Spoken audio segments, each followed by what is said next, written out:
Uma vez que o paciente desenvolveu um aneurisma, ele vai precisar de um tratamento em algumas situações. Por exemplo, quando a gente tiver um homem com um aneurisma maior do que 5,5 centímetros, pelo risco de ruptura.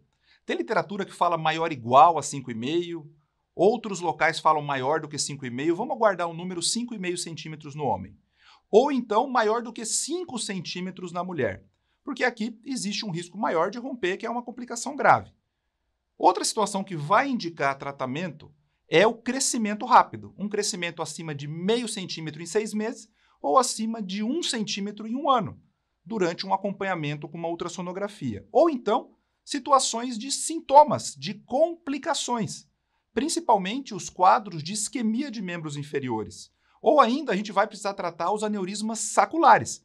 Por quê? Porque eles têm uma chance maior de romper. Sempre pensar, eu vou submeter o paciente a um tratamento que pode ser arriscado naquele paciente que tem uma chance maior de ruptura, que é extremamente grave.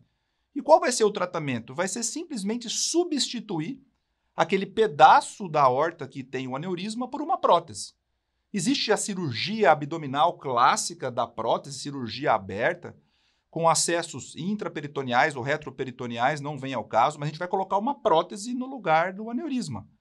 Hoje em dia, sempre que possível, vai ser indicada a cirurgia endovascular, através de uma punção arterial, através de uma arteriografia, se colocar essa prótese, sempre que for possível do ponto de vista anatômico. Agora, se por acaso o paciente não se enquadra nessas indicações, não tem complicação, é um aneurisma fusiforme, não tem sintomas, é uma lesão pequena, menor de 5,5 centímetros no homem, menor de 5 centímetros na mulher, não está crescendo, a gente pode sim simplesmente acompanhar o paciente. E esse acompanhamento, ele vai depender do tamanho, sim, mas é só a gente ter bom senso. Quanto mais perto dos 5,5 centímetros, a gente precisa repetir esse ultrassom mais próximo um do outro. Quanto mais longe dos 5,5 centímetros, quanto mais próximo da normalidade, a gente pode repetir esse ultrassom de uma forma mais espaçada. Questão do Einstein de 2020. Um homem de 65 anos, tabagista, então já deu alguns fatores de risco importantes. Masculino, mais velho, tabagista. Um maço de cigarros ao dia há 40 anos, sem DPOC, ou outras comorbidades, é portador de aneurisma fusiforme de aorta abdominal infrarrenal. Então pode grifar aí. Já deu o diagnóstico. É um aneurisma de aorta abdominal, é fusiforme, que é o mais comum, não é aquele que tem mais chance de romper, que seria o sacular. É infrarrenal, que é a posição mais comum dos aneurismas, ainda bem, né? Porque abaixo das renais é mais fácil de tratar. Existem outros aneurismas que também podem comprometer as renais, podem ser inclusive tóraco-abdominais, mas o mais comum disparado é a aorta abdominal infrarrenal. Além disso, ele é assintomático, descoberto no exame de rotina, como na maioria dos casos.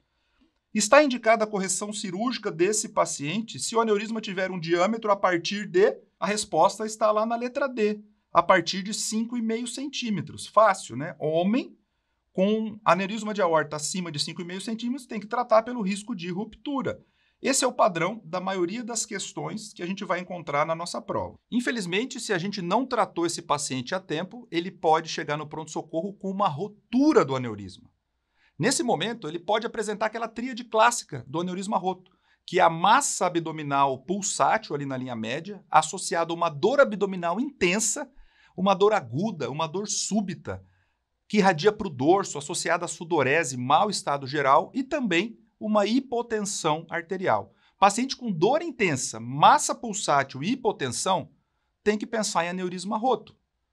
Nesse momento, o que a gente vai fazer?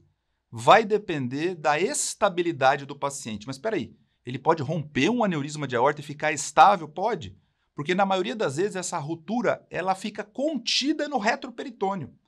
E isso vai causar um bloqueio nessa região. Agora, se ela romper em peritônio livre, aí provavelmente vai exsanguinar, todo o sangue vai cair na cavidade abdominal e o paciente muitas vezes nem chega no hospital. Mas quando ele chega estável hemodinamicamente com suspeita de ruptura de aorta, exame de imagem imediatamente, de preferência a angiotomografia, que vai confirmar o diagnóstico e já vai avaliar a anatomia para o tratamento, inclusive se é possível ou não um tratamento endovascular. Agora, se esse paciente chega instável hemodinamicamente, a primeira coisa a fazer é passar o chamado balão intraórtico. O que é esse balão? Ele vai ser passado através da artéria femoral. A gente vai insuflar um balão dentro da aorta, acima das renais. Por quê? Para parar de sangrar no local da lesão, da ruptura do aneurisma. Com esse balão insuflado, vamos repor a volemia desse paciente e tentar ganhar alguma estabilidade para fazer o estudo do aneurisma. Nesse momento, a gente consegue realizar uma ortografia, já avalia se é possível um tratamento endovascular e já vai passando a prótese enquanto desinsufla o balão. Então, esse é um tratamento bem clássico para um paciente com aneurisma de aorta roto e instável hemodinamicamente. O tamponamento com balão intraórtico é uma medida salvadora da vida para a gente recuperar a volemia desse paciente, estudar e, em seguida, realizar o tratamento. Se ele estiver estável, não, ele faz direto a imagem e depois vai para o tratamento.